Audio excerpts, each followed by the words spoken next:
I think a lot of mechanics are under the assumption that your worth is not up there unless you can fix everything or do a wide range of repairs or do them over 100%.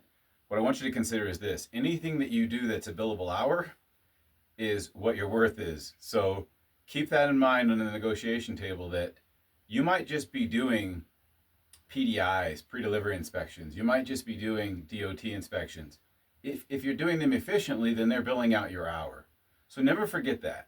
And when you go to the negotiation table, you should ask for more tasks and more training and higher expectations, yes, but you should also be able to validate that you are in fact doing what you're being tasked with in an efficient way.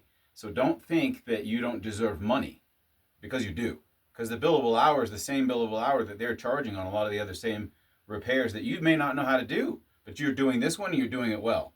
So keep that in mind when you start to think about what you're worth when you come to that negotiation table, and try to equate that dollar figure as far as how many hours you've been working to how many hours you're billing.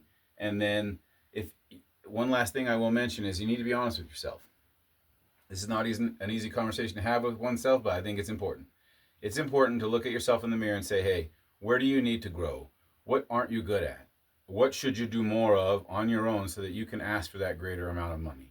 Don't be mad at someone else. I mean, I've been there, but in the end, there's only you to blame for your career, because in the end, no one's gonna. I mean, they're gonna have your job description available on the internet before your obituary is written after you die. So jobs aren't loyal to you. They're loyal to the amount of efficiency. The labor you bring in is effectively your worth. I know that's sad. Maybe that's why the fourth highest rate of suicide is in mechanics, and it's fact. A lot of people who do this job, they don't get paid squat, but it's because of the negotiation skills, not because they don't warrant it. Okay, thank you. Have a good day.